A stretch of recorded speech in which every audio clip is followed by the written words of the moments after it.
misterio de la Argentina.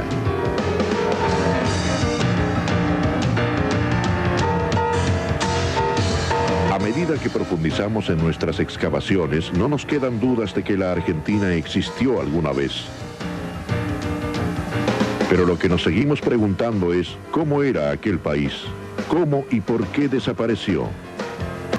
Uno de los grandes misterios que giran en torno a la Argentina de los últimos días es un enunciado que aparece en muchos libros de la época, la revolución productiva. Hay muchos jóvenes de quinto año que están preocupados por lo que sucede una vez que termina el secundario, no la universidad. Hay una situación muy alarmante. La Universidad de Sociales va a tener un déficit de 406 millones de pesos y la Universidad de las Artes se declaró en emergencia. Mi pregunta es, ¿va a haber algún tipo de negociación con la Secretaría de Educación, el Ministerio de Capital Humano, sobre la negociación de un presupuesto actualizado, ¿no? Una cosa no tiene relación con la otra. No me da la sensación que efectivamente haya algún chico terminando el secundario que tenga dudas sobre que el año siguiente pueda tomar estudios en lo que desee. Vos me nombraste sociales, pero puede ser cualquier otra facultad. Lo único que queremos es que el dinero que va a las universidades se traduzca en que los chicos terminen con un título universitario y que sean lugares que se usen para estudiar y no para ninguna otra cosa. Jamás estuvo en nuestros deseos ni en nuestra mente el hacer algo que perjudique a la educación en Argentina en cualquiera de los niveles. Lo que no vamos a hacer es seguir haciendo cosas que no le llegan a los estudiantes, ¿no? Pero bueno, esa es más tarea tuya que mía investigarla.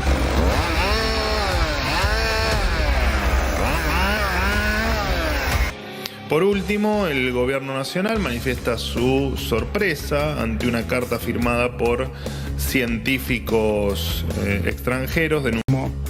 Teníamos tanto rojo encima que lo natural era que la rebelión fuera liberal. El aborto es asesinato agravado por el vínculo. Puteábamos a la cámpora cuando iba a un colegio a hablar y acá nadie dijo nada. ¿De veras que querés hablar de los salarios de los diputados? Sí, lo que vos quieras, sí. ¿Qué querés, que la Argentina sea Uganda? ¿Para vos está bien ese sueldo? ¿Vos creés, como algunos colegas tuyos, que el Congreso es muy malo? Sí, el Congreso ha dado muestras de alto respeto por la figura del presidente.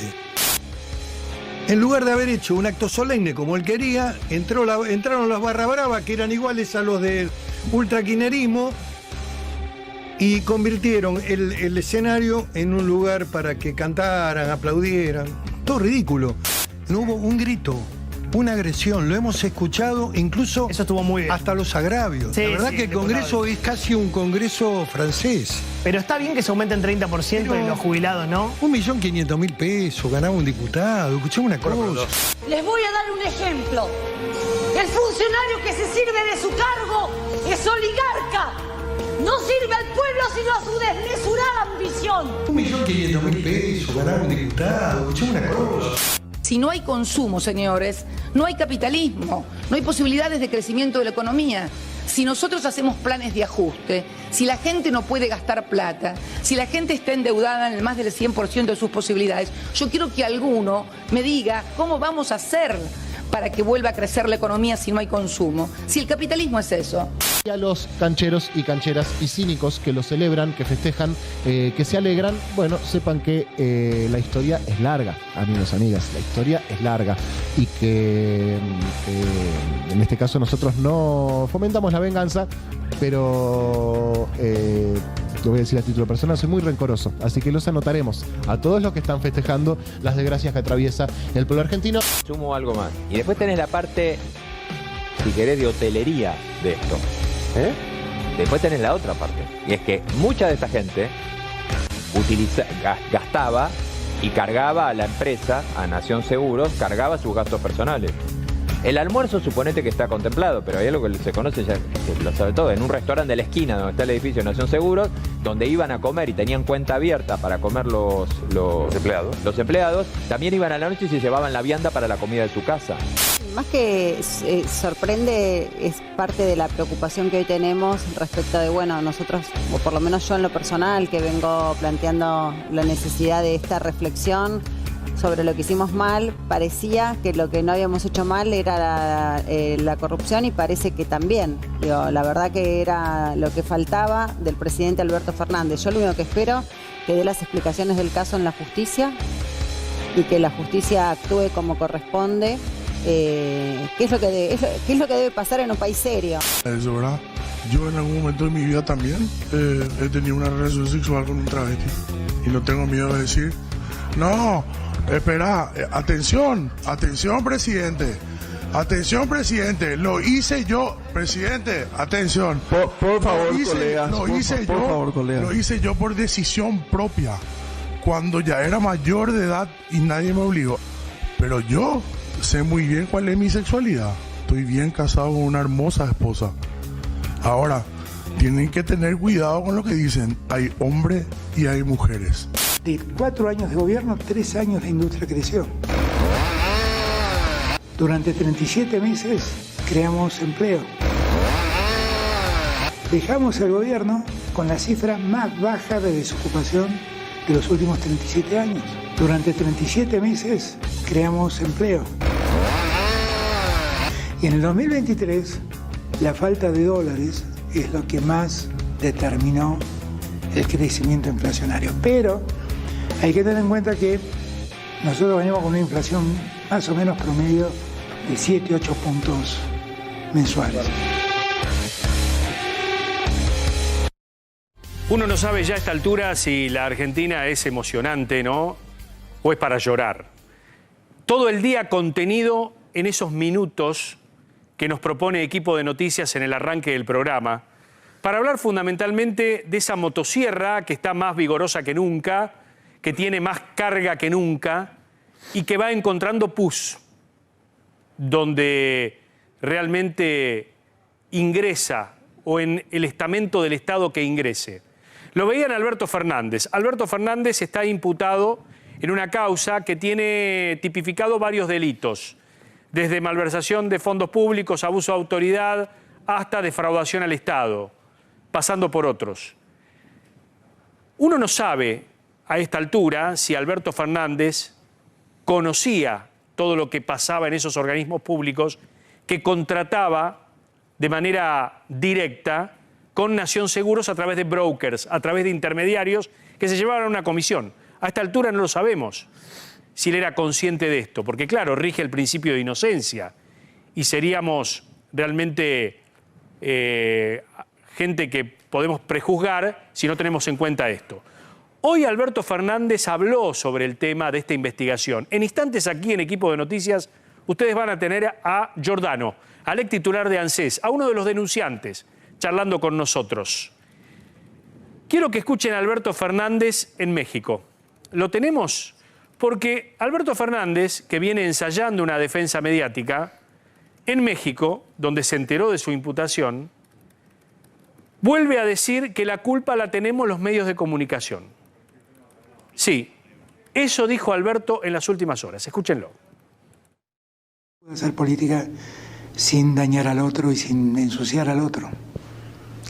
Ayer alguien dijo que mientras yo era presidente se almorzaba y se cenaba con champán Cristal. Ya corrigió, ¿no? Y a la noche tuvo que decir es mentira, para atrás. Porque yo creo que eso, y yo agradezco el gesto de desdecirse.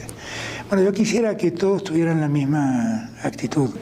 Son tiempos que hay que pasar. Yo estoy para explicar todo lo que tengo que explicar, porque tengo la tranquilidad de que no he hecho no he cometido ningún hecho indebido. Hoy surgió el nombre de Oscar Mercury. ¿Quién es Oscar Mercury? Un hombre que comandaba o era uno de los principales aportantes de la campaña de Alberto Fernández, que figura allí supuestamente involucrado en el direccionamiento de los seguros de ART de la Secretaría de Agricultura. Digo, todos escándalos que se van destapando y que se van conociendo. En instantes, Pablo Caruso, que está aquí con nosotros, nos va a contar por qué hay mucho funcionario y exfuncionario temeroso, porque cuando se tira del hilo en Currolandia del escándalo de los seguros, hay gente con otros colores políticos. En instantes lo vamos a revelar. Y hoy, todos se sorprendieron con este aumento que se dieron diputados y senadores. Claro, uno se pregunta, ¿esa motosierra está funcionando? Y los diputados y senadores, por ley, o porque está ya la normativa, porque está reglamentado, van a recibir un 30% de aumento. Imagínense ustedes, Hay trabajadores que todavía no le han actualizado sus salarios en la República Argentina en todos los rubros. ¿Y diputados y senadores se van a aumentar un 30%? Bueno, rápido de reflejos, el gobierno que está con la motosierra y con la licuadora, inmediatamente mandaron a Martín Menem a decir, vamos a sancionar una ley para evitar esto. ¿Lo tenemos? Creo que habría que revisar todos los poderes del Estado, María, ¿no? Creo que, a ver, está bien, a mí no me parece bien en esta situación ni en ninguna el tema de este tipo de aumentos. Tenés también la Cámara de Senadores que corre exactamente la misma suerte, tenés todos los poderes del Estado, tenés todos los jueces ganan más que un diputado, todos los secretarios judiciales ganan más que un diputado, las legislaturas provinciales, tenemos que ir a hacer una revisión y yo voy a ser el primero que voy a promover. Si toda la gente está haciendo un esfuerzo, el Poder Legislativo no tendría que ser ajeno a esto, ¿no? Bueno, miren lo que tuiteaba el heredero de Eduardo Menem, ¿no? Hijo de Eduardo Menem, uno de los hijos de Eduardo. Por orden del presidente Milei vamos a presentar un proyecto para retrotraer el aumento que fue otorgado a diputados y senadores de la Nación de manera automática debido a la resolución 001311 firmada por el expresidente del Senado Amado Boudou y el expresidente de la Cámara de Diputados Julián Domínguez en el año 2011. Los diputados y senadores de la Nación, bajo ningún punto de vista, deben quedar ajenos a realizar el sacrificio que están realizando el pueblo argentino para salir de la crisis. Y aunque ustedes no lo crean, ¿saben quién salió a protestar por esto? Digo, a protestar y a bancar el aumento del 30%. Miguel Ángel Pichetto, que comanda un bloque, si se quiere, colaborador con el gobierno. Digo, opositor pero dialoguista con el gobierno y que tiene adentro sectores progresistas, sectores del socialismo, del radicalismo, del peronismo no kirchnerista. Miren lo que decía Pichetto sobre los aumentos de diputados y senadores. ¿De veras que querés hablar de los salarios de los diputados? Sí, lo que vos quieras. Sí. ¿Qué querés, que la Argentina sea Uganda? ¿Para vos está bien ese sueldo? ¿Vos crees, como algunos colegas tuyos, que el Congreso es muy malo? Sí, el Congreso ha dado muestras de alto respeto por la figura del presidente. No hubo un grito, una agresión, lo hemos escuchado incluso eso estuvo muy bien. Hasta los agravios. Pero está bien que salvo una actitud de alguien que se puso de espalda. Sí, la verdad que el Congreso es casi un Congreso francés. Bueno, tiene que mejorar, por supuesto, hay que mejorar. Pero está bien que se aumenten 30% y los jubilados, ¿no? 1.500.000 pesos ganaba un diputado. Escuchame una cosa. Pero los jubilados ganan pero a ver, está bien. Pero a ver, acabamos de presentar una iniciativa para ajustar el salario de los jubilados. A ver, pero lo que te quiero decir, pero la gente ¿de veras que querés hablar de sí, tema? ¿En serio? Que la gente le hace ruido, Miguel. ¿Cómo que no? Por favor. ¿No te das cuenta? Está bien, está bien. ¿Cómo es la política argentina, no? Miguel Ángel Pichetto se fotografió en las últimas horas con Gildo Infran, con Guillermo Moreno, con gente que ha estado en el peronismo más ligado inclusive al kirchnerismo. Mientras tanto está ligado a este bloque y había sido el candidato a vicepresidente Mauricio Macri, ustedes recuerdan, en el año 2019. Digo, qué dinámica que es la política argentina y qué desconcierto tiene la política argentina frente a un nuevo tiempo que se está viviendo desde la Casa Rosada. Dos apuntes antes de seguir con el tema de Currolandia, y es que hoy habló Manuel Adorni, el vocero del gobierno. Manuel Adorni, ex compañero nuestro, ustedes lo conocen, periodista muy de derecha. Hoy Manuel Adorni dijo que el CONICET debe reformularse y citó una investigación sobre el supuesto sexo, la búsqueda del sexo de Batman, para de alguna manera ridiculizar las inversiones que, disfrazadas del ámbito científico, se dieron en los últimos 20 años. Escúchenlo. Por último, el Gobierno Nacional manifiesta su sorpresa ante una carta firmada por científicos extranjeros denunciando una situación de abandono en el CONICET.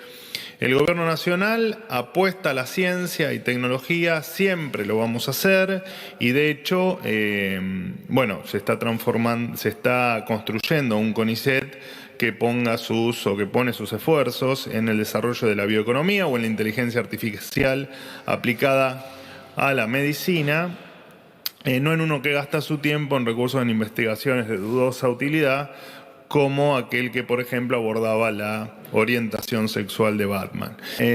Por último, es menester recordar, sin dudar de la honestidad intelectual de los premios Nobel que firmaron esta carta manifestando la situación de abandono en el CONICET, que el buen análisis científico es aquel que evalúa los fenómenos en su contexto. Y el contexto nuestro es que efectivamente Argentina hoy es un país absolutamente empobrecido y con la mitad de su gente viviendo por debajo de la línea de pobreza, así que no se va a financiar, es una decisión del presidente que lo ha manifestado en campaña, la ciencia que no aporta o lo que se denomina ciencia que hoy no aporta un beneficio directo a la sociedad. Vamos a dar la derecha, Adorni. El CONICET tiene que investigar sobre vacunas, cumplió un papel fundamental en la pandemia, por ejemplo, ¿no? Creando barbijos especiales, investigando permanentemente. La Argentina es un orgullo en el mundo con las investigaciones. Digo, eso no hay que perderlo. No podemos volver a mandarlos a lavar los platos como hizo Cavallo durante la década del 90, pero necesitamos un CONICET eficiente. Le vamos a dar la derecha por ahí a Manu Adorni, pero, Manuel, no todas las cuestiones son color de rosa, porque hoy hablaste del Día de la Mujer. El Día de la Mujer es el próximo viernes, ¿sí? Y hablaste de que la mujer que no vaya a trabajar en el ámbito público le van a descontar el día.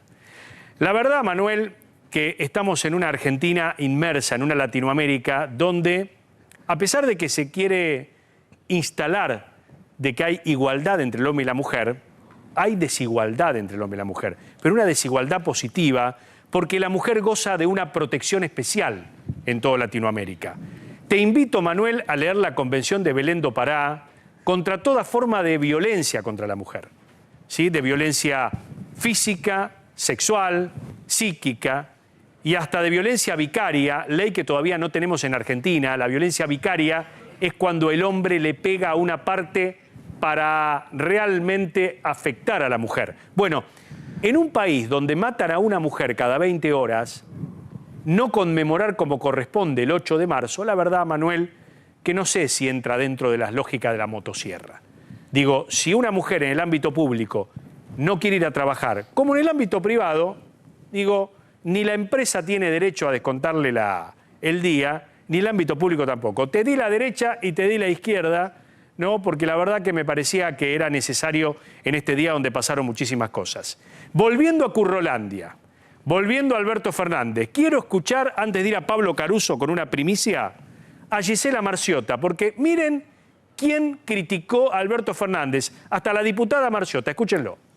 Y más que sorprende, es parte de la preocupación que hoy tenemos respecto de, bueno, nosotros, o por lo menos yo en lo personal, que vengo planteando la necesidad de esta reflexión sobre lo que hicimos mal. Parecía que lo que no habíamos hecho mal era la corrupción, y parece que también. Digo, la verdad que era lo que faltaba del presidente Alberto Fernández. Yo lo único que espero que dé las explicaciones del caso en la justicia y que la justicia actúe como corresponde.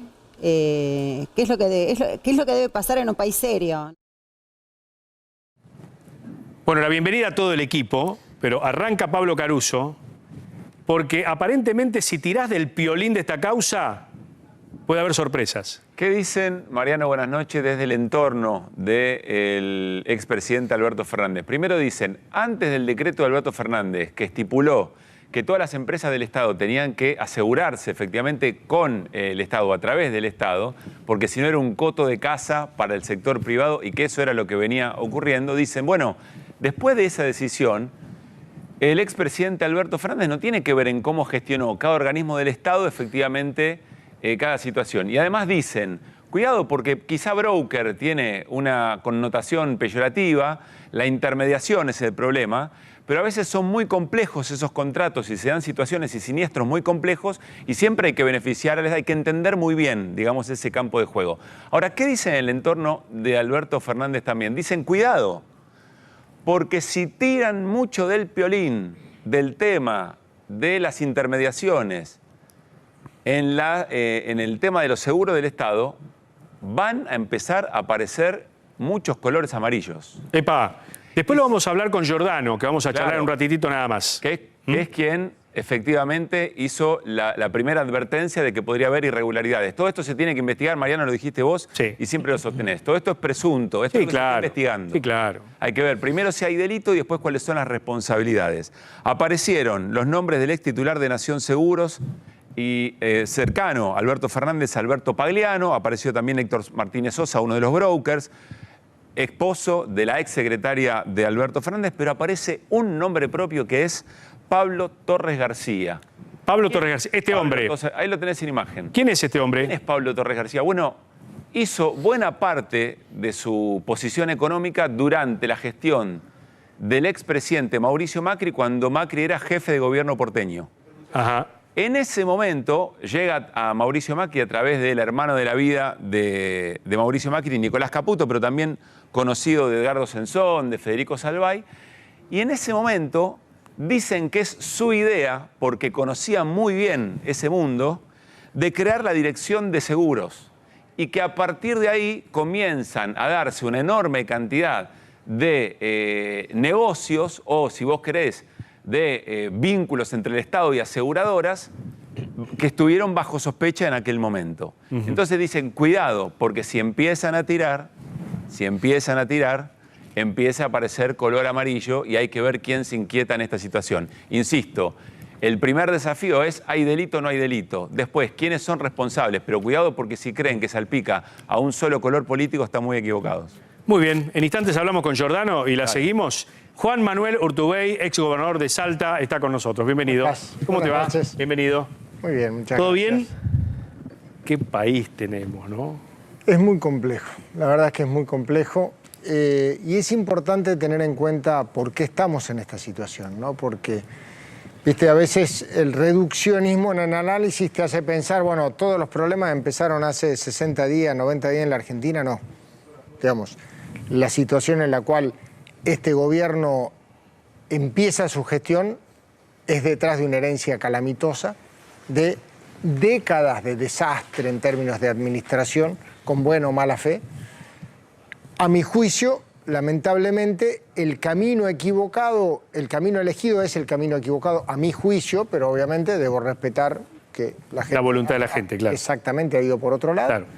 Pero en lo personal creo que esta situación compleja, en definitiva, lleva un largo tiempo y lamentablemente al paso que vamos parece que se agrava, ¿no? ¿Por qué la Argentina no puede dominar la inflación? Porque no hacemos lo que tenemos que hacer. Y lo que tenemos que hacer no es ni la irresponsabilidad populista de antes ni el ajuste salvaje de ahora.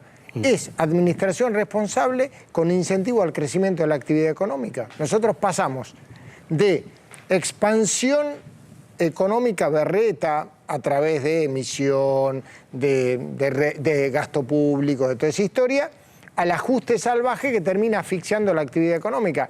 Ni esto sirve, ni eso otro servía. Entonces vamos a seguir con el mismo problema siempre. La pregunta es contrafáctica, pero si ganaba Sergio Massa, ¿iba a aplicar a lo mejor un modo intermedio para tratar de combatir la inflación? Por lo menos esto no. Claro. Digamos, claramente lo que venía en el anterior gobierno no podía tener continuidad, claramente, porque, bueno, de hecho... Claro, había a lo mejor barreras ideológicas que no permitían y demás. Lo que sea. Claro. Pero claramente, como vos lo decís, es contrafáctico. Lo que sí tenemos que aprender es que de una vez por todas hay que construir un verdadero acuerdo nacional. Ahora que se empezó a hablar del acuerdo nacional, yo lo suscribo, me parece genial que avancemos hacia un acuerdo nacional. Ahora bien, discutamos a dónde queremos llevar la Argentina. Digamos, en definitiva, acuerdo significa participación de la sociedad, no es un acuerdo entre políticos, necesitamos que sea la gente la que participe. Claro. Algunos te van a decir cómo se hace. Bueno, hay que avanzar en eso, ¿no? Hay una relación inversa entre lo que está haciendo el gobierno de Milei y cómo lo comunica, o el modo que tiene de comunicar y de percibir al adversario. La dialéctica amigo-enemigo consigue adhesión con muchísima velocidad. Y sobre todo cuando tu enemigo es el de peor imagen de la Argentina. La política, el sindicalismo, la justicia, el Congreso, toda esa historia, bueno, es genial. Digamos, el blanco perfecto para conseguir adhesión y popularidad. Bárbaro. Chapó, en términos de construcción política, es genial. Lo que pasa es que lo que hay que hacer es construir un nuevo pacto social en la Argentina que está roto. Y con este clima es muy difícil hacerlo. Gonzalo Prado. Básicamente, Urtubey, ¿usted cree que hay una posibilidad de que confluyan en ese pacto social los distintos espacios políticos que hoy están integrando la Cámara de Diputados y la Cámara de Senadores? Porque la verdad tienen miradas muy diferentes sobre cuál es el diagnóstico y cuál es la solución para los problemas de la Argentina. Lo que pasa es, lo tenemos que hacer y lo tenemos que intentar, sin lugar a dudas. Ahora bien, acuerdo no significa unanimidad absoluta, porque en definitiva sería antinatural que eso exista. Lo que hay que hacer es discutir, tratar de encontrar cuáles son los consensos. Probablemente los consensos no sean el 100% de lo que uno quiere ni de lo que otro quiere. Pero, por ejemplo, en los 10 puntos del Pacto de Mayo que presentó el presidente, el número 5 es modificar el régimen de coparticipación. Totalmente de acuerdo. Bueno, pero ¿cómo se hace, por ejemplo, en un caso puntual, para que acepten Axel Kicillof, que es el gobernador de la provincia de Buenos Aires, donde hay una de las provincias más perjudicadas, porque aporta mucho y recibe poco, y que también acepte, por ejemplo, Gildo Infran, que es una de las provincias más beneficiadas, porque aporta casi nada y recibe mucho más? Lo que pasa es que si vamos a... Porque el problema de la coparticipación es ese, básicamente. Sí, no, las provincias productivas, sí. Usted gobernó una durante 12 años, reclaman mayor porcentaje de la masa de recursos coparticipables porque aportan más. Partamos de la base que cuando empezó esta discusión, las provincias tenían el 56% frente al 44%, perdón, 54 contra el 46% de los recursos nación y provincia. Hoy la nación tiene el 75% de los recursos y las provincias el 25%. Con el agravante que en las últimas décadas se transfirió la educación secundaria y la salud a las provincias. Resultado, hay que rediscutir no solo la coparticipación, también el sistema tributario. Y sería bueno que tomemos una decisión en este gran acuerdo nacional, si vamos a hacer de verdad un país federal o un país unitario. ¿Por qué? Porque si vamos a hacer un país federal, lo que hay que sentarse y discutir, a ver, poner la planilla de este lado, a ver, ¿de qué te vas a hacer cargo vos? Salud, educación, justicia, seguridad, vos, relaciones exteriores, Fuerzas Armadas, esto, lo bueno, ¿cuánto vale esto? ¿Cuánto vale esto? Bueno, que vaya, ¿dónde están estos recursos y dónde están estos? Porque es erróneo el planteo que la discusión de la coparticipación es lo que se llama la distribución secundaria, es decir, si va más a Buenos Aires, utilizando tu ejemplo, o va más a Formosa. No, el problema es que la nación se queda con un 75% cuando en realidad tiene mucho menos gasto que las provincias. ¿Y pensás que los diputados van a votar esta ley ómnibus o mini ómnibus, como se llama, si van a acordar un pacto fiscal para llegar al Pacto de Mayo, o realmente el gobierno se va a quedar en el intento de vuelta? Lo que pasa es que, primero, el acuerdo no significa suscripción automática y adhesión automática. Probablemente algunos estarán de acuerdo. Yo creo que la ley ómnibus tiene algunas cosas que son positivas para la Argentina y tiene otras cosas que son muy nocivas para Argentina. Entonces, todo junto definitivamente no va. Como creo que en el decreto de necesidad de urgencia había algunas cosas que son interesantes, hasta podrían haberse aprobado por ley. ¿Puedes decir alguna a favor? ¿Alguna que te gustó, por ejemplo, un capítulo de la ley que te gustó? Hay algunas cuestiones de desregulación de actividad económica, comercial. La administrativa del Estado, por ejemplo. Correcto. Claro. Digamos, hay una enorme fase de reformas de la ley de procedimientos administrativos que es correcto. Ahora bien, ¿daba para necesidad de urgencia? A mi juicio no, pero bueno, ya está. Claro. El tema de ganancias, por ejemplo, que el gobierno insista con revertir ganancias, ¿no? De volver a instalar el impuesto a la cuarta categoría. Digo, ¿no es complicado? Para sí, definitivamente, pero aparte del problema, ¿cuál es? ¿Vamos a discutir solamente herramientas o vamos a discutir un modelo de país? Porque me están diciendo, te voy a reinstalar impuesto a las ganancias y dentro de 2 meses te voy a discutir el sistema tributario de Argentina. Pero ¿no es más lógico que lo hagamos todos juntos?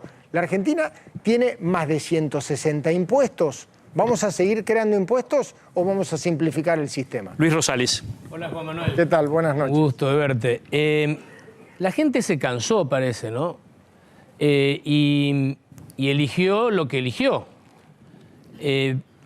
¿Cómo vos como político de larguísima trayectoria, empezaste muy joven, pasaste por el Congreso, fuiste gobernador, 3 veces. 3 veces, sí. De la provincia de Salta, que no es nada sencillo gobernar Salta. E hiciste una buena síntesis de estos dos polos de ideas que estás hablando. ¿Cómo crees que juega la gente, los políticos?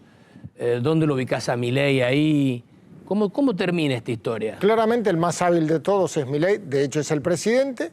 Ha logrado corporizar el enorme descontento de la sociedad con la política. En los últimos 40 años, así como avanzamos muchísimo en derechos civiles, obviamente veníamos de la dictadura militar y toda esa historia, ha sido un fracaso en términos de calidad de vida de los argentinos. Entonces, frente a eso, inevitablemente la gente, ¿qué es lo que dice? La política no sirve para nada, los políticos no sirven para nada, encuentran un dirigente, entre comillas, un político diferente, un nuevo político, lo que sea, que dice eso, obviamente, chapó. ¿Te sentís casta, parte de la casta? Cuando Milei agrede a la casta, ¿vos te sentís agredido? No, ¿sabés qué pasa? En definitiva, el tema ¿cuál es? Es realmente pensar, ¿nosotros le servimos para algo a la gente o no? Mi percepción es que el sistema político no le ha servido a la gente y por eso la gente fue por acá.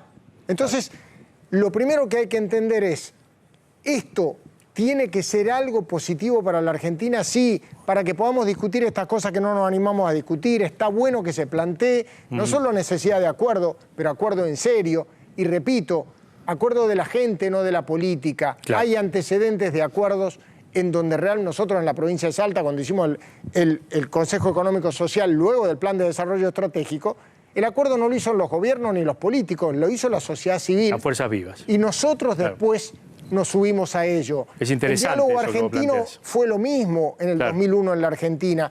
La única manera de salir de esta crisis es entre todos, no a través de un liderazgo de alguien... Sí, mesiánico. Claro, un liderazgo mesiánico, exacto. Eso no sirve. Pablo. No es sustentable. Hubo un dato político que después seguramente vamos a desarrollar, que es la reunión de gobernadores de la Patagonia, que armaron la región Patagonia, y que tomaron una decisión muy, muy concreta, así, de tener atribuciones tributarias, de inversión, etcétera, etcétera. Después de haber sido muy agredidos por Javier Milei en las negociaciones. Y vos recién dijiste, cuidado, pues estamos en la discusión a través de unitarios y federales. ¿Ves riesgo de disolución nacional si no hay un acuerdo y que cada bloque, cada región de nuestro país empiece a tomar decisiones por fuera de un acuerdo federal? Definitivamente sí.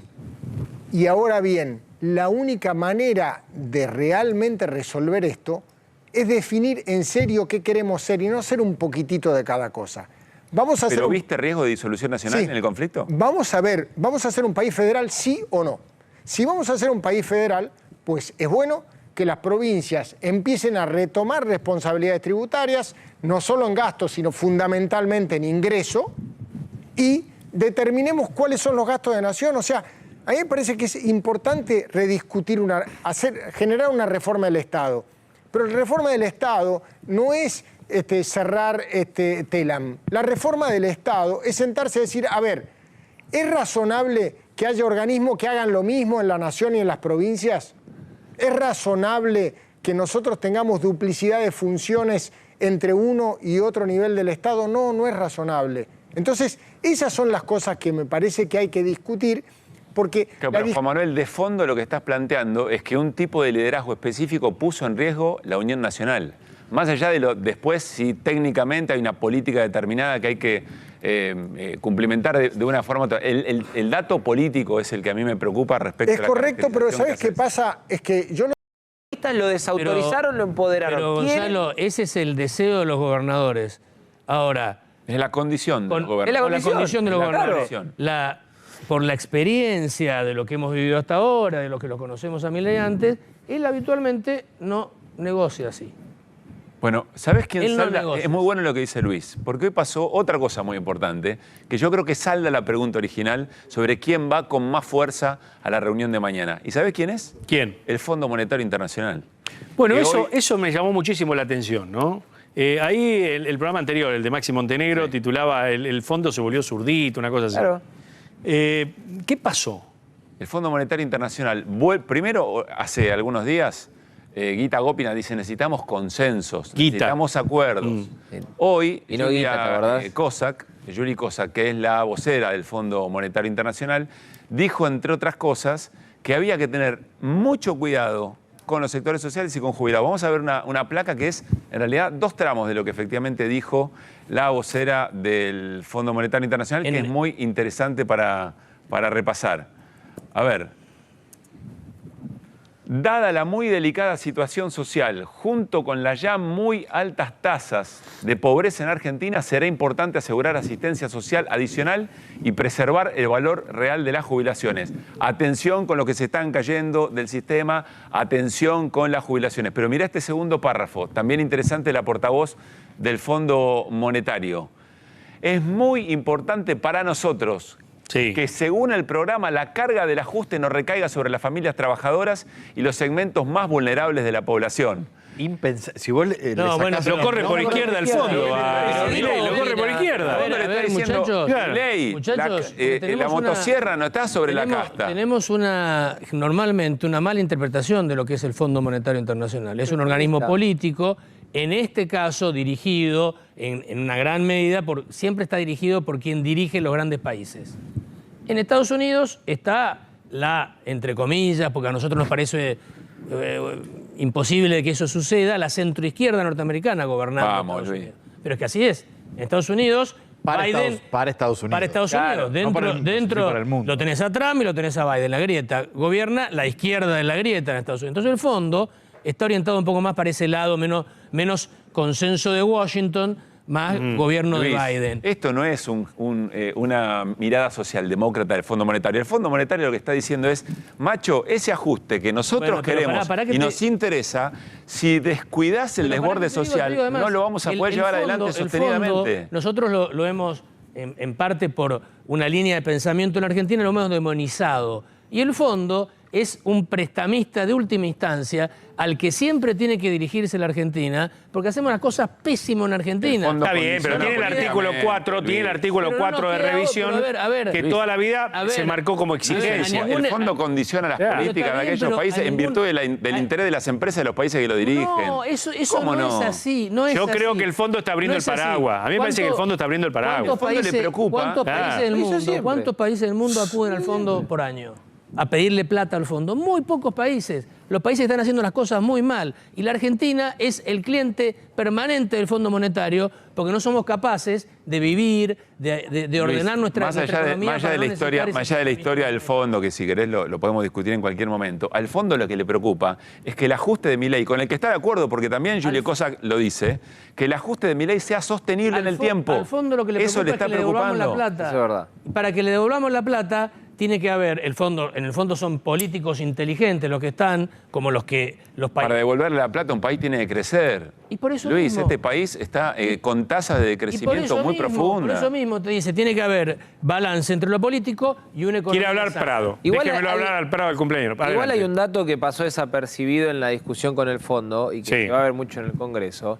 Es que el fondo le marcó a Caputo en la conferencia que dio Juli Cosa, la portavoz, en la visita de Guita Opinag, creo que fue la semana pasada, no, la anterior, y a través del secretario de Estado, Anthony Blinken, que también vino, previo a lo que fue la visita de Trump, de Milei a Trump, básicamente dice, a partir de marzo tenés que encontrar un nuevo cálculo de jubilaciones, indexarlas de alguna forma, en línea con lo que dice Pablo, en línea también con lo que dice Luis, porque el fondo quiere cobrar al final del día. El tema está en que hoy por hoy, las negociaciones en el Congreso no están diciendo a partir de marzo, quieren hacerlo en enero.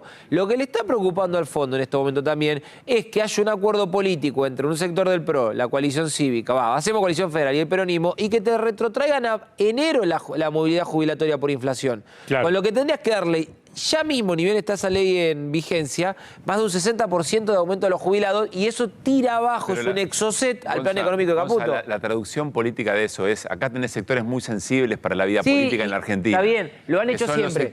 Yo recuerdo a Ann Kruger diciendo lo mismo, recuerdo a Cristalina Georgieva diciendo lo mismo. El indio que venía antes. Porque le preocupan los jubilados, porque le preocupa que no este poder ajuste... cobrar. Eso que sea sostenible este plan económico, que es un plan que fomenta el Fondo Monetario. Es que lo que quiere es cobrar. Está bien, pero a ver, le pregunto a Luis que conoce la interna de cómo piensa Milei, cómo piensa su hermana, cómo piensan puertas para adentro. ¿El gobierno de Milei le puede dar bola al fondo? con claro, un consejo de vigilar la parte social? Le tiene que dar. No le queda otra. Le tiene que dar porque es el principal acreedor de la Argentina y Milei está empecinado, o está, no empecinado, está obsesionado porque él es un economista que tiene su pensamiento y cree que con esa receta va a resolver los problemas de la Argentina, independientemente de que lo sea o no, de que suceda. El fondo es un actor importantísimo en esto. Importantísimo porque es el principal acreedor de la Argentina. Claro. Entonces, lo que diga, a ver, si vos estás casi en quiebra, te haces cargo de la gerencia de esa empresa y viene el principal acreedor y te dice, me gustaría un país no es que... una empresa. Un país no es una empresa. Bueno, más o menos. Igual hay una cosita más, perdón que interrumpa. Hay un tema. Por no creer, por no creer que un país no se asemeja o no tenés que manejarlo ciertamente como una empresa, así estamos. Lleno de derechos que no podemos cumplir y lleno de pobres que no pueden acceder a ningún derecho. Hay una cuestión que es troncal también para las autoridades del fondo. ¿Dónde está en este momento Christine Lagarde? ¿Qué cargo ocupa? En el Banco Central Europeo. ¿Por qué la limpiaron del fondo? Sí, para menos. Por haberle prestado tanto Y a la porque Argentina. salió mal, perfecto. Cristalina Georgieva, que es hoy por hoy la directora general del fondo, ¿cómo está internamente en el fondo? Medio condicionada. Medio condicionada. ¿Por quién?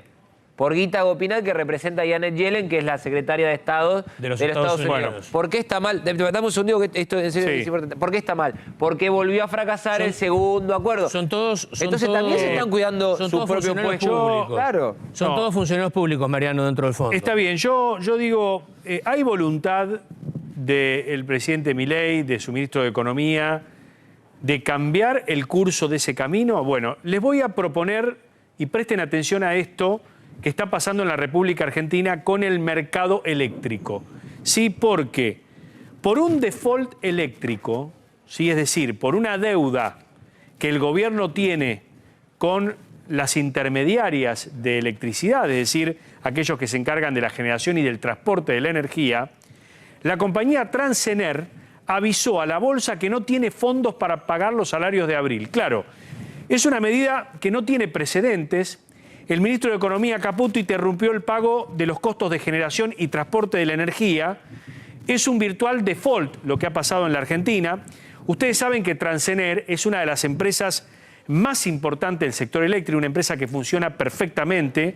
Es una empresa que tiene capitales de Camesa, que es la empresa que administra el mercado eléctrico, mayorista, y que tiene en su directorio a distribuidoras, generadoras y transportistas. Le comunicó a Transener que el Estado solo le transferirá un 50% de los fondos que precisa la compañía para abonar las remuneraciones de su personal. Con este tipo de martingala presupuestaria en el Ministerio de Economía, ¿no? Es por lo cual el ministro de Economía ha logrado en enero alcanzar el superávit financiero. ¿Pero a costa de qué? A costa de resentir el mercado eléctrico. Digo, la cadena del mercado eléctrico. Cuidado con esto. Cuidado con esto, porque este default en el que incurre el Ministerio de Economía pisando la caja y no transfiriendo los fondos a Camesa / Transener es muy problemático. Por eso digo, la motosierra, ¿se puede apagar en algún momentito? ¿O se prende y se le rompe el encendido y no hay manera de apagarla? Digo, para tener en cuenta. Está en línea con nosotros una nota que venimos adelantando desde el arranque de Equipo de Noticias, y es Osvaldo Giordano, ex ministro de Finanzas de Córdoba y ex titular de ANSES. ¿Cómo le va, Giordano? Buenas noches. Mariano Yesen, A24. ¿Cómo está? Hola, ¿qué tal? Muy buenas noches. Bueno, gracias por comunicarse con nosotros. Bueno, la verdad que usted es uno de los denunciantes o de los que ha destapado este escándalo que puede llegar hasta el mismísimo expresidente Alberto Fernández y más, ¿no? Sí, en realidad lo nuestro fue una decisión estrictamente de gestión de los múltiples temas a definir en un organismo tan grande y tan complejo como ANSES.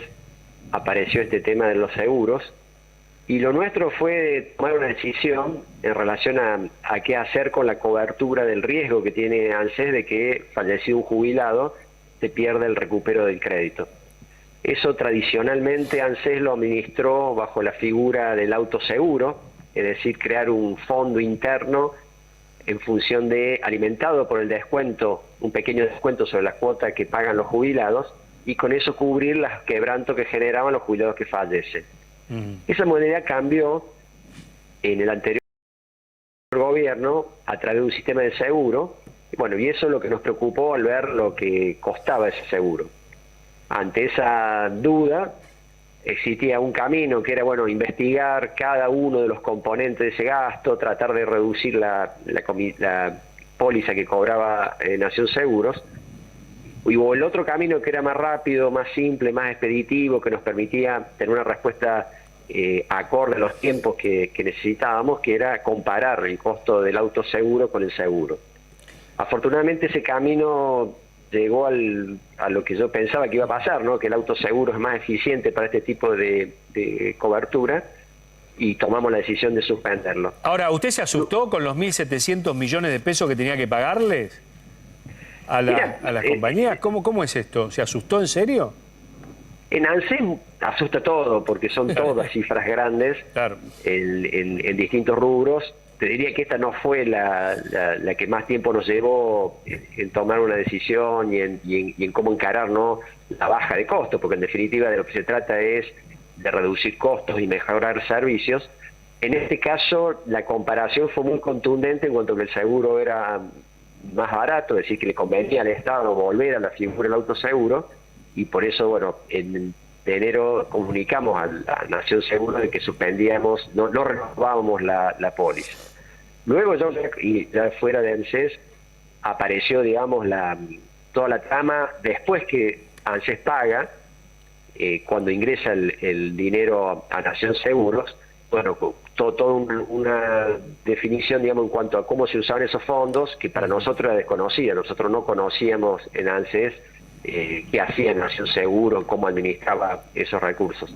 Claro, Pablo. Osvaldo, lo que ustedes de alguna manera advierten es ineficiencia en la administración, irregularidades en esos manejos, y eventualmente a quién señalan, si es que hay algún señalamiento en particular. Porque yo entiendo que la observación original de ANSES no recayó sobre el expresidente, ¿o estoy equivocado? No, lo nuestro fue estrictamente lo primero, es decir, entendimos que el autoseguro era mejor que el seguro, y por eso rápidamente suspendimos la cobertura, es decir, informamos a Nación Seguro de que no renovábamos. Hasta ahí terminó nuestro trabajo, y ya estábamos trabajando en montar el autoseguro, que es algo que ANSES terminó hace poquito, pero no se profundizó la investigación, que es lo que sí hizo la investigación periodística, en cuanto a qué pasaba una vez que el dinero llegaba a Nación Seguros. Nosotros lo que sí encontramos una brecha grande, pero puede ser explicada por muchos factores, desde las comisiones, como bueno se señala en la investigación, pero también bueno, hay factores tributarios, administrativos, financieros, que podían explicar la brecha. No, nosotros no investigamos eso, sino que nos limitamos, digamos, a una toma de decisión que entendimos era muy favorable para el Estado, ya que permitía bajar sustancialmente los costos. Giordano, buenas noches. Uno de los puntos que está en discusión es la comisión que cobraban los brokers. En el caso de ANSES, ¿de cuánto era esa comisión y si era una comisión que estaba cercana a las que son de mercado? Bueno, justamente en nuestro estudio eso no estaba determinado, porque en ANSES no estaba identificado ni quiénes eran los designados como broker o comisionista o asegurador, organizador del seguro, ni tampoco la comisión que se llevaban, digamos, estos intermediarios. Nosotros lo único que teníamos es el monto total, porque bueno, toda esa información que es la que aparece en la investigación periodística, es información que está en Nación Seguro, no en ANSES. Bueno, a ver, todo esto, hay una sospecha, hay una causa judicial, se va a investigar si esto se trató de un negociado o no de la política. Cuando usted asumió en ANSES, ¿alguien le pidió que no se meta con este tema? No, nosotros la función que teníamos era mejorar el ANSES, para eso nos convocaron.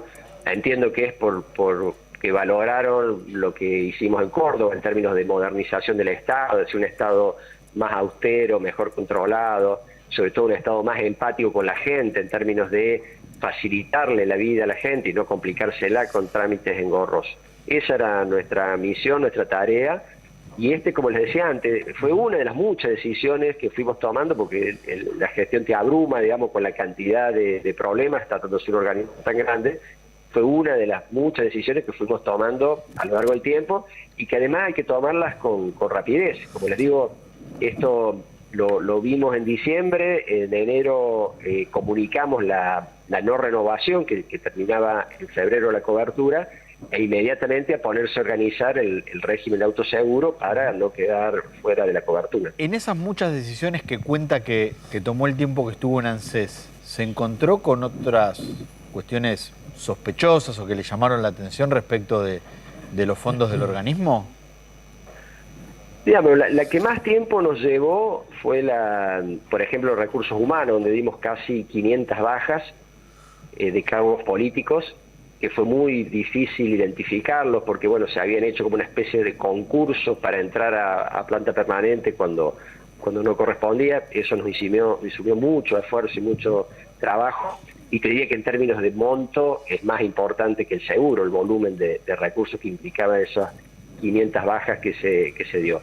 Y así podía enumerar muchos ejemplos. Por ejemplo, ANSES en el tema de juicios tiene 90.000 juicios, eso es muy mal administrado, y ahí yo creo que hay riesgos también de que haya ineficiencia e incluso riesgos de corrupción.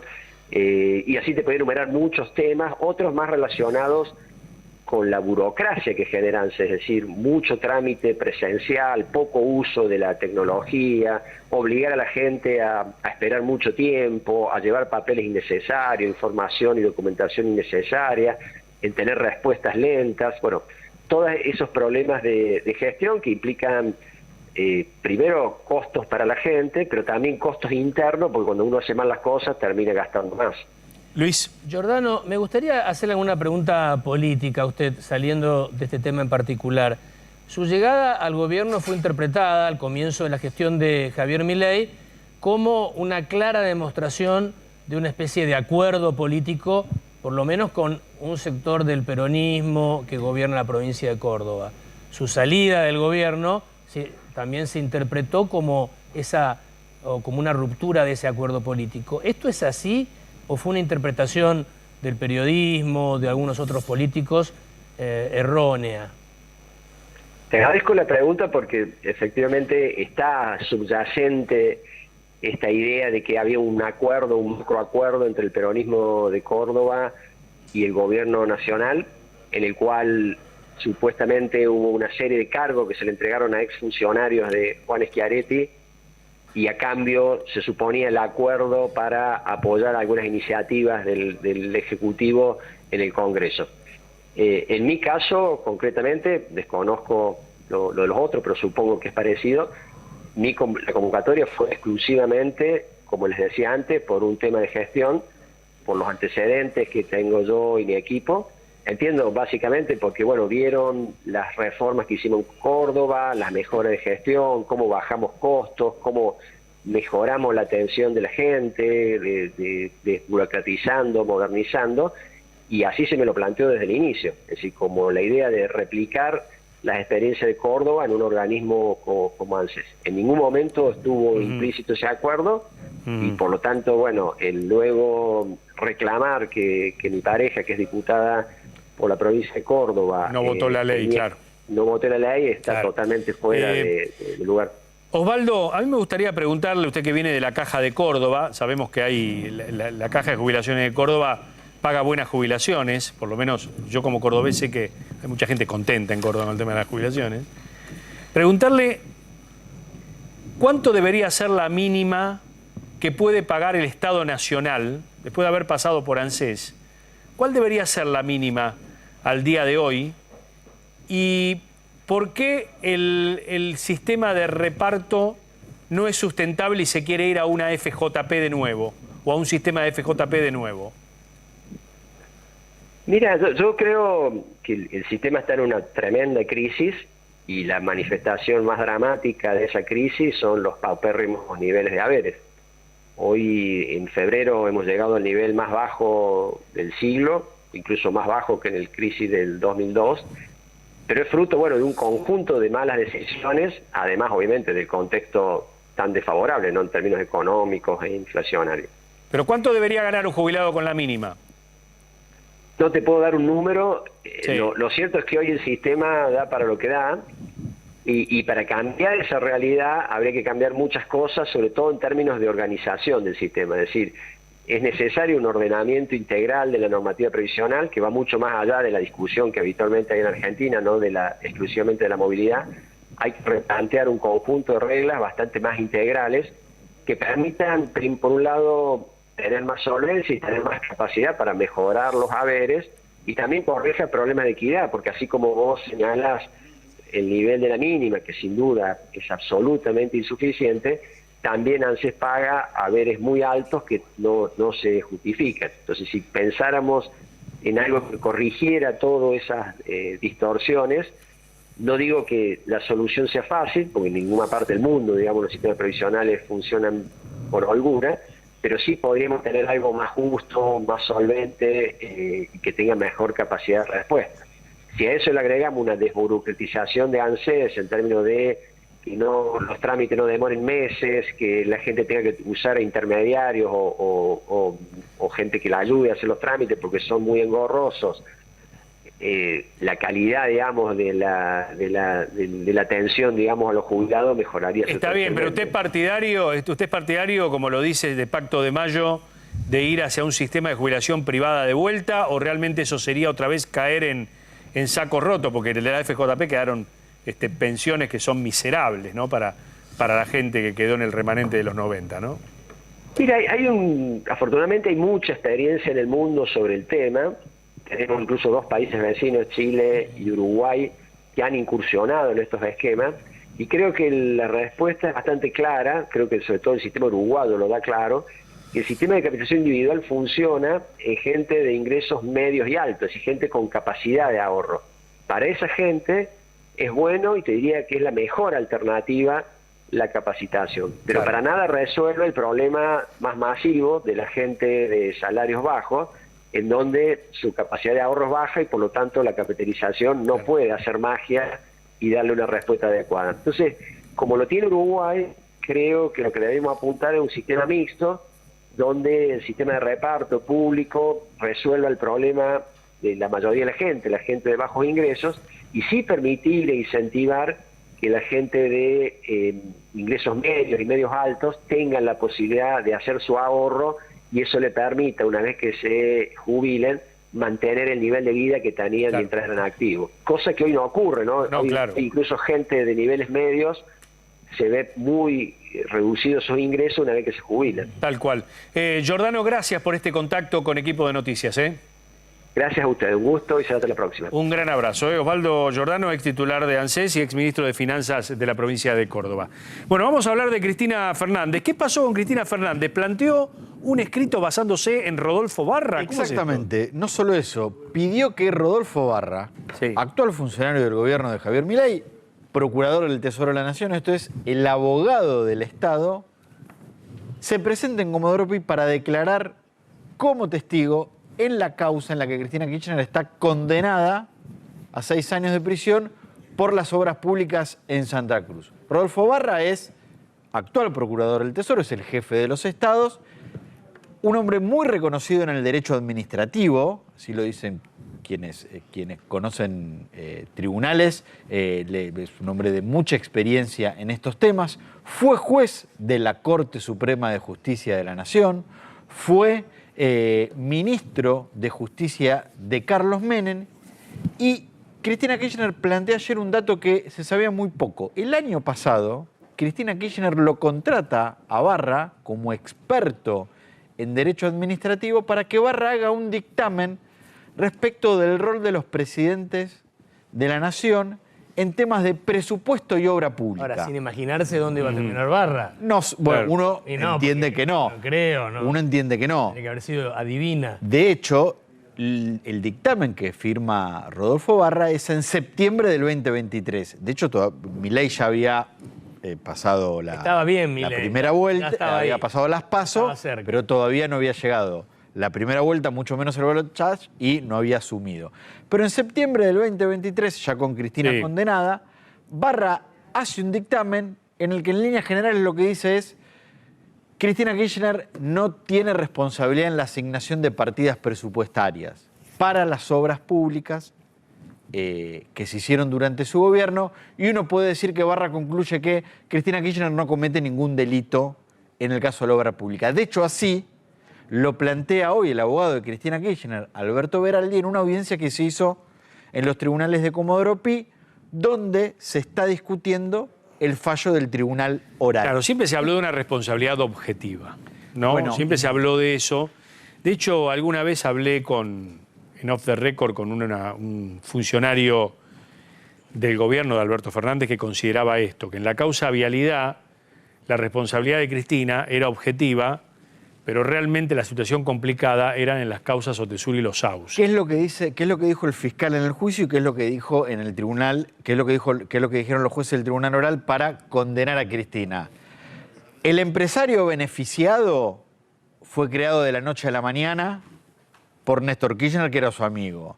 El 80% de las obras públicas que durante el gobierno de Néstor y Cristina Kirchner fueron a Santa Cruz las recibió este empresario. Este empresario después tenía negocios con los Kirchner.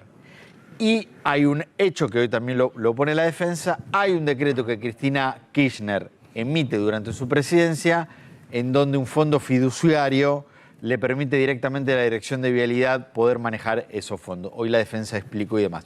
¿Qué es lo que hace hoy la defensa de Cristina Kirchner? Bueno, pide que Rodolfo Barra vaya a declarar como testigo a las audiencias que se están realizando.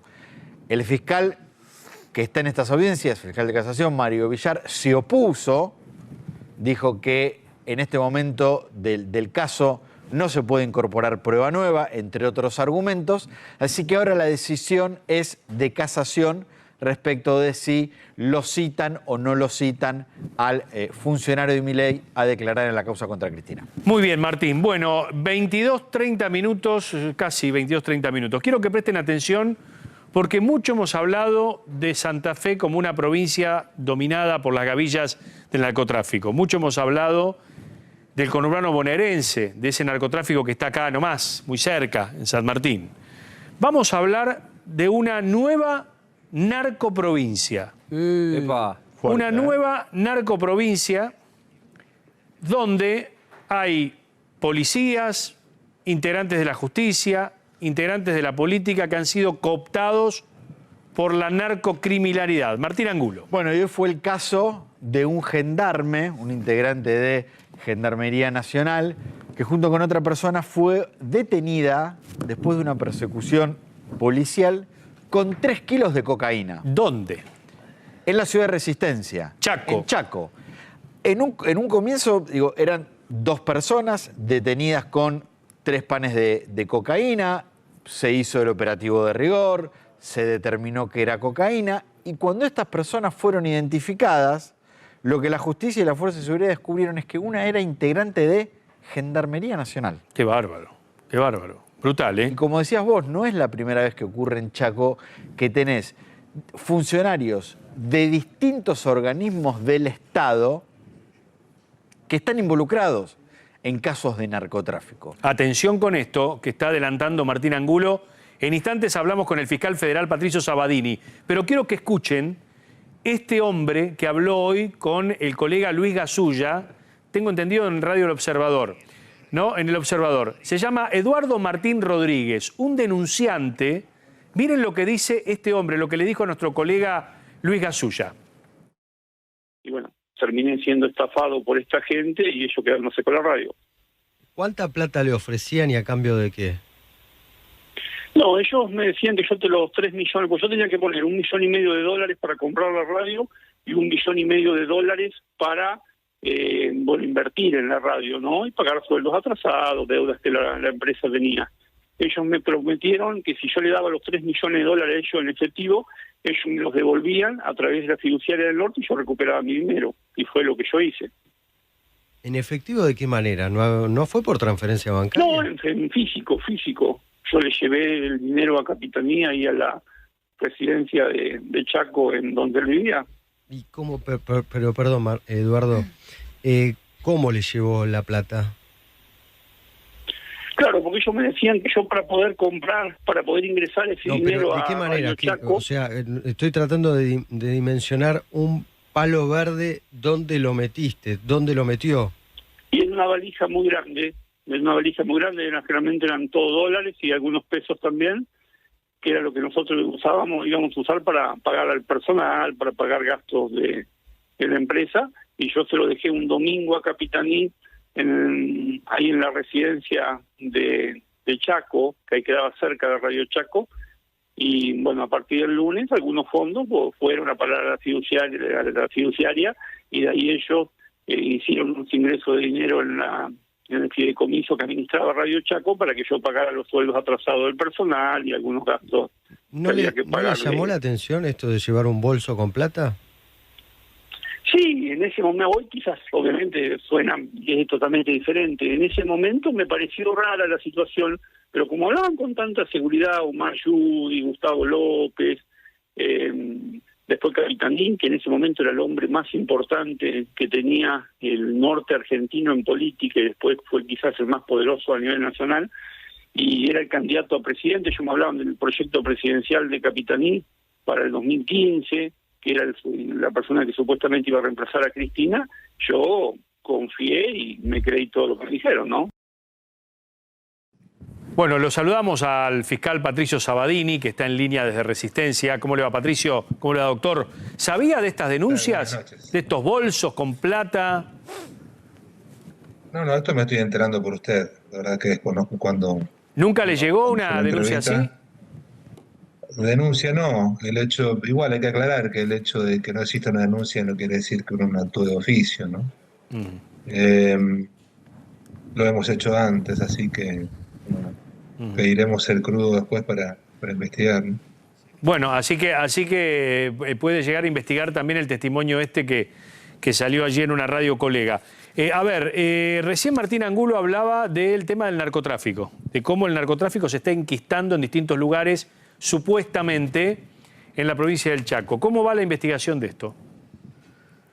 Bueno, primero aclarar que esta cuestión de las fuerzas provinciales, federales, involucradas al menos en un tramo de lo que es la cadena de tráfico, en este caso de transporte de estupefacientes, no es novedosa. Sí nos llama la atención que cualitativamente, cuando digo cualitativamente, digo de que antes teníamos mayor incautación de marihuana y se veía poca cocaína, y ahora, bueno, el incremento de incautación de cocaína se hizo mucho más evidente en los últimos años. Bueno, estos 3 kilos que usted mencionaba de parte de estas dos personas, pertenecería a las Fuerzas Federales, Gendarmería Nacional concretamente, es en una postal que en los últimos 7 días tenemos ya incautado 20 kilos en 2 procedimientos, y vale aclarar, llevados a cabo muy bien por la policía de la provincia del Chaco.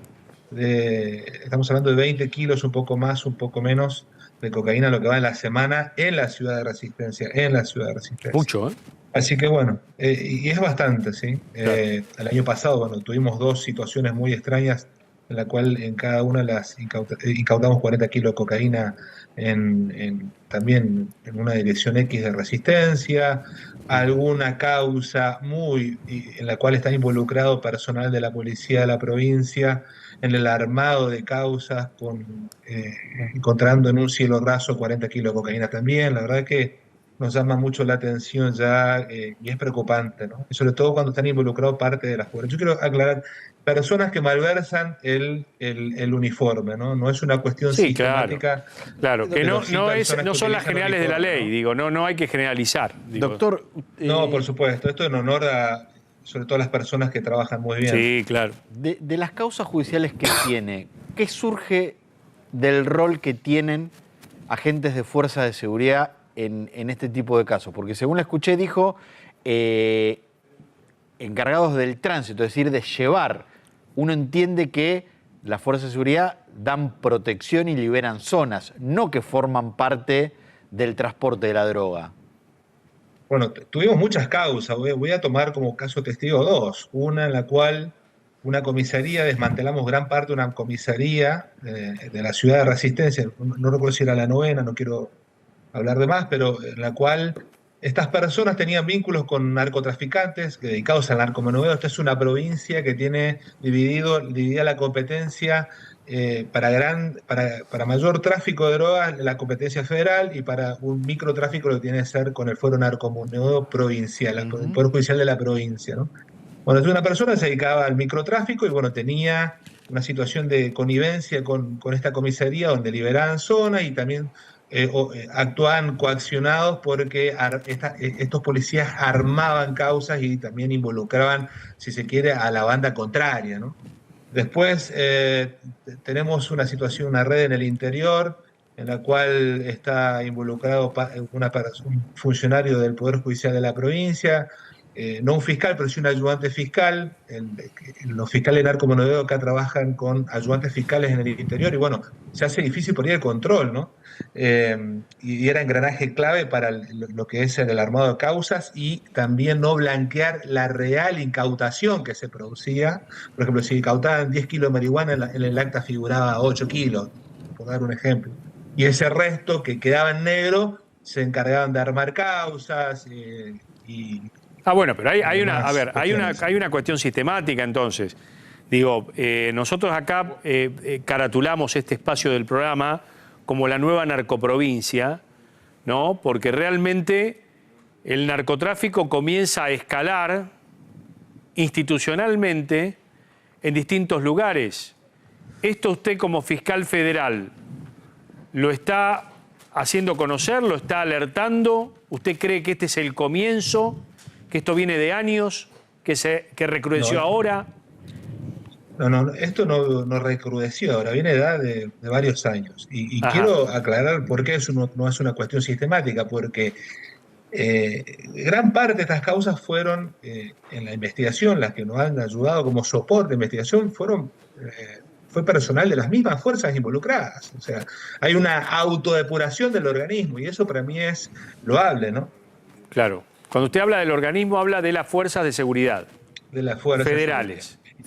Y tampoco ¿Qué pasa con la fuerza provincial? Si me permite, no quiero dejar afuera el gran trabajo que hace la Procunar a cargo de Diego Iglesias en estas investigaciones, que sin el aporte de ellos tampoco llegaríamos a un final acorde a las expectativas. ¿Qué pasa con la policía provincial? Bueno, la policía provincial, ahora hay un cambio de gobierno, la verdad que desconozco cuál es la política, tengo entendido que bueno, hay cambio de jefe de policía, la verdad es que ya desde la gestión anterior nosotros vimos que una política al menos de empezar a involucrarse incluso en delitos que no son de competencia provincial, llámese por ejemplo el lavado de dinero, crear una unidad de investigación de delitos financieros que para nosotros fue bienvenida porque nos ayudó a trabajar muy bien en algunas causas. Y bueno, aparentemente se sigue con esa política, la verdad que es muy bien que lo que por ahí está bien no se cambie y con los mismos actores estamos trabajando con las herramientas con las que contamos, ¿no? Hacemos lo posible. ¿Cómo creció, si se puede hacer cualitativamente, el narcotráfico en Chaco? Tomándonos de los últimos 10 años, ¿qué cambios hay? Y bueno, en términos cualitativos vemos que hay una gran incautación de cocaína mayor a la que uno podía ver hace 10 años. Yo soy fiscal hace 10 años y recién los últimos 4 o 5 realmente el incremento fue notable, ¿no? Salvo alguna causa aislada que ni siquiera fue investigada por nosotros, sino por la jurisdicción de Saspeña, que es esta denominada causa Carbón Blanco, que estamos hablando de si está en el top 3 de las causas más importantes de la historia de este país. Y bueno, con condenas a los responsables, la verdad, una causa muy bien llevada y la verdad es que muy bien actuada en juicio. Pero después, bueno, cualitativamente, y sobre todo también que tiene que ver con lo cualitativo, el involucramiento de la fuerza. El narcotráfico no puede tener cabida en nuestro país si no hay parte del sector público que está haciendo un aporte relevante, por acción o por omisión, ¿no? ¿Y la política está involucrada? ¿Las causas arrojaron algo de funcionarios de los poderes ejecutivos o de intendencias en estos temas? No tenemos datos de que haya una participación de la política. Sí, y esto ya tiene que ver con una suspicacia que puede crearse o no, esto invita también a hacerse ciertas preguntas, ¿no? O sea, ¿podemos empezar a discutir el financiamiento de los partidos políticos, de las campañas políticas? No necesariamente quiero decir que el narcotráfico lleva a eso, ¿sí? Pero estamos hablando de un terreno virgen, porque ustedes lo plantean, ¿no? De cómo podría llegar a adquirir o solventar, sí, de hecho, los partidos políticos las campañas, ¿no? No en el caso de Chaco, pero muy cerca de ahí, en Corrientes, el intendente y viceintendente de la localidad de Itatí estuvieron presos. Claro. En Paraná, ¿te acordás con Barisco, fallecido, claro, estuvo procesado por formar parte de una banda de narcotráfico. De hecho, en la campaña electoral del año pasado, cuando se habló del financiamiento, alguien que conoce bien este tema me dice: el narcotráfico siempre va a estar más interesado en ponerle plata a un intendente que a un gobernador o a un presidente, porque el intendente es el que está en el territorio concreto y que sabe manejar rutas, caminos, lugares, cuando respecto de eso un gobernador o un presidente está muchísimo más lejos. Ajá. ¿Coincide con lo que dice? El caso Itatí es ese. Sí, totalmente. Claro. Yo creo que la postal es Itatí, ¿no? Corrientes también muy bien investigada y bueno, con la ayuda también, la participación de Proponer. A ver, el flagelo de Santa Fe y también de lo que ocurre acá en algunos lugares calientes del conurbano toca su pico máximo cuando el narcotráfico no solo es el tráfico del estupefaciente, sino cuando termina en crimen, cuando sobreviene la guerra, ¿no? ¿Esto pasa en el Chaco? Digo, ¿hay muertes o hay un índice de homicidio que va aumentando? Yo sé que el homicidio no es esfera de su jurisdicción, pero, digo, como fiscal federal, ¿lo viene observando? Lo vengo observando afuera por el momento en nuestra jurisdicción, porque en el interior, en la jurisdicción de Saspeña, hubo algo parecido a una especie de lucha de bandas. Hace poco, bueno, parte de esa banda, un engranaje fundamental, estuvo prófugo de la justicia y ahora lo han capturado, una banda muy conocida en el interior de la provincia. Pero no tenemos esta violencia narco que tiene que ver mucho con la pelea de territorio, con la lucha por el territorio, ¿no? Esto no quiere decir que en otro lugar del país no exista, nada más que quizás está mejor que gestionado, ¿no? ¿Y hay funcionarios políticos que hacen la vista gorda o que hacían la vista gorda?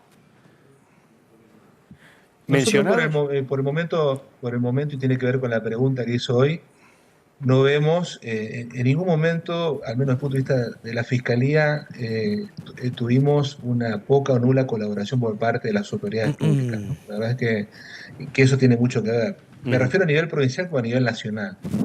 Y bueno, hay una gran predisposición de la gestión nueva también de colaborar con que esto se siga profundizando, ¿no? Bien. Estos operativos fueron patentes de eso, ¿no? Muchas gracias, doctor Sabadini, por este contacto con Equipo de Noticias, ¿eh? Por favor, a ustedes. Muchas gracias. Un fuerte abrazo. Bueno, atención, vamos a parar las rotativas porque la información que vamos a dar de manera urgente aquí en Equipo de Noticias puede cambiar el día de mañana. Ojo que puede cambiar el día de mañana o el ánimo de lo que pueda pasar en la reunión con los gobernadores.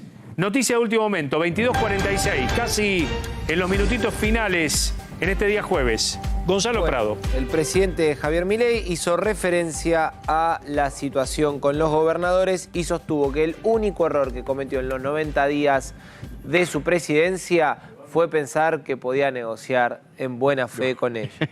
Más arriba. A ver, vamos arriba porque esto merece otro tono. El error que cometí en estos 90 días fue creer que podía negociar de buena fe con los gobernadores. Digo, el presidente está diciendo esto a 16 horas. Vos esto lo decís cuando rompes con alguien, no cuando te vas a sentar a hablar. Te vas a sentar. A ver, en una mediación,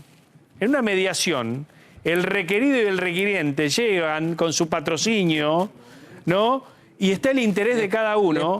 ¿Les puedo, perdón que los interrumpa, les puedo contar una anécdota para explicar, que entiendan cómo funciona la Libertad Avanza? Porque, insisto, yo ya de estas vi 5 o 6. Hoy que es tu cumpleaños, tenés día libre, dale, menos mal que está Gonzalo para explicarnos la Libertad Avanza. No es por eso, no, es porque de verdad, en serio, yo ya me tuve que hacer un máster en la Libertad Avanza por este tipo de cosas. Ajá. Porque vos decís, la lógica te indica que si mañana vas a tener una reunión clave, no vas a insultar El día anterior. Persona con la que va a tener la reunión clave el día anterior. Hace 2 meses iba a haber una reunión muy importante entre un ministro y actores trascendentales de la política, ¿no? Que se canceló porque se filtró en un tuit. Y la respuesta fue, neguemos todo, acá no pasó nada, acá nunca se va a hablar de esa reunión. Yo estaba en ese lugar, en ese preciso momento, o sea, iba a pasar ese encuentro. ¿A qué voy con esto? Hay una lógica en la Libertad Avanza de hacer muchas cuestiones para la tribuna, de ser muy grandilocuente. Un ejemplo que me ponían el otro día era de lo que pasó con Néstor Kirchner y Raúl Alfonsín. Pero no tenés que pensar que hay ninguna lógica, puede ser que es lo que tiene ganas de hacer. Pero, perdón, podemos volver a cuando planteamos este tema en el arranque del programa. Dijimos, mañana va a haber una reunión que va a ser el comienzo de algo, no es que se va a refrendar nada, y se van a estar midiendo fuerzas. Los gobernadores creen que llegan con una potencia muy importante a partir de lo que pasó en el Congreso. El presidente Milei cree que llega habiendo utilizado el látigo y que efectivamente va a domesticar. Pero el viernes primero, Pablo, el viernes 1 de marzo estuvo 50 minutos usando el látigo. Y después le dijo, vengan, y confianza, paciencia, y tenemos el pacto. Les dijo, no, vamos a ir hacia un pacto siempre y cuando ustedes me voten la ley ómnibus y me dejen pasar el decreto. Mientras se acuerden La Plata, mientras se acuerden La Plata, la viva, la que va. Por eso hablábamos. Van a dejarlo a Milei decir cualquier cosa siempre y cuando no sea algo agravante. Por ejemplo, el corte de cuando decía Nachito por Nacho Torres. Agraviante. Agraviante, perdón. Estoy cansado. Agravante. Agravante, dije, perdón. Bueno, por eso preguntábamos quién va a estar del otro lado, en el otro rincón, los gobernadores en un rincón. Yo no tengo certeza que Milei conduzca la reunión. No tengo siempre va a haber nada de lo que están discutiendo de las teorías de cómo llega uno, cómo llega el otro, es lo que votó la gente hace 4 meses. Eso es verdad. Si el camino de los gobernadores y de Milei es mañana empezar a medir fuerza, empezar a ver quién tiene más poder, quién se puede llevar algo, eso es, en palabras de Milei, casta. Eso es la vieja política. Por ahí suena naif, por ahí suena muy inocente. Pero si mañana los gobernadores y el presidente no empiezan un punto de partida para empezar a encontrar las soluciones muy graves. Pero todos tienen que poner algo, Martín. No porque lo que se a ver, en una negociación, política, el interés de uno, el interés de otro se pone sobre la mesa. Salvo que vos quieras romper. Pero no es solo interés. No es el interés, Mariano, perdón, Luis, no es solo interés. Es ceder también. Es cómo se construye política. Milei quiere construir política. No, pero olvídate de eso. A ver, los gobernadores le dicen, esta es la real política. Pablo, está fenómeno a tu clase todas las noches de política. Esto no es política, esto es otra cosa. Otra cosa, es nueva.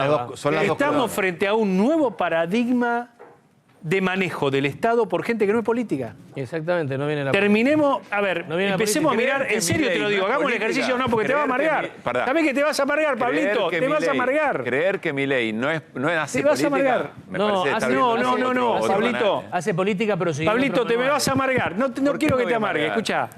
Estamos en un nuevo paradigma. Y por eso, todas las noches, intentamos desde esta tribuna, de este programa, tratar de entender hacia dónde va el país con un nuevo estilo que votó la gente y con dirigentes que tienen un desprecio por la política tradicional y un desprecio por lo que son las viejas políticas. Ahora, Mariano, lo paradójico es que los dos sectores que se van a sentar a negociar mañana, todos los que van a estar sentados ahí fueron elegidos por la gente. Obvio. Sí, claro, por supuesto. Eso es importante tener en cuenta. Sí, por supuesto. Pero eso es importante que lo tenga el presidente de la Nación. Y el año pasado, Pero es importante, Luis, que la población argentina, el presidente de la Nación. Elaboró electoralmente esa ensalada. Que mañana se va a ver si se puede mezclar o no se puede mezclar. Pero el gobernador de Córdoba puede decir, a mí los cordobeses me respaldan, el gobernador de Salta... ¿Sabes qué es lo más curioso de todo esto? Que la gran mayoría de los gobernadores que van a estar mañana ahí, en el fondo, están muy de acuerdo con un montón de medidas que tomó el presidente Milei, que está en la ley ómnibus. Sí, por supuesto. Respecto a la desregulación económica, por supuesto, de desarmar el Estado en cómo viene funcionando ahora. Termina viendo una cosa más de piel. Milei no les cree. No, bueno, claro. No les cree. Pero lo que pasa es que frente a este... A ver, poneme otra vez la placa. ¿No le creen a los ministros de Milei? Poneme de nuevo la placa. No los quiere. Porque esto va a estar mañana en la tapa de los diarios. Poneme de nuevo la tapa y seguramente ahí llegó Javi Díaz, llegó todo el equipo de Babi, lo van a desarrollar. Lo de Milei. Poneme otra vez la placa de Milei. Miren esta frase. El error que cometí en estos 90 días fue creer que podía negociar de buena fe con los gobernadores. ¿Y ahora cómo va a negociar? Bueno, ¿cómo te vas a de buena sentar? fe. ¿Se sentará él frente a los gobernadores? Bueno, esa es la pregunta. ¿Qué tal el de mala fe? La verdad, yo la verdad... No la vengo a negociar de mala fe. Yo no creo. Ahora digo, ¿cómo es la tolerancia a la discusión del presidente Milei? ¿Tiene tolerancia vos, Luis, que lo conocés? No, tiene poca tolerancia, pero sí tiene capacidad, sin reconocértelo, de... aceptar un error. Sí, o de cambiar de curso, de rumbo. Rápidamente lo puede hacer sin aceptártelo. No te vas a ir vos con la sensación, ok, me reconoció, me pidió disculpas. Lo hizo ayer con Alberto Fernández, bueno, por ejemplo. Claro, pero... En privado. Cuando corresponde, él pone marcha atrás y toma otro camino. Equipo, ¿nos reencontramos mañana? Sí, claro. Mañana es viernes. Mañana es viernes. Mañana es viernes. Gracias a ustedes por habernos acompañado. Si se informaron, los esperamos mañana 9 de la noche en A24. Se quedan con Babi y todo el equipo. Chau.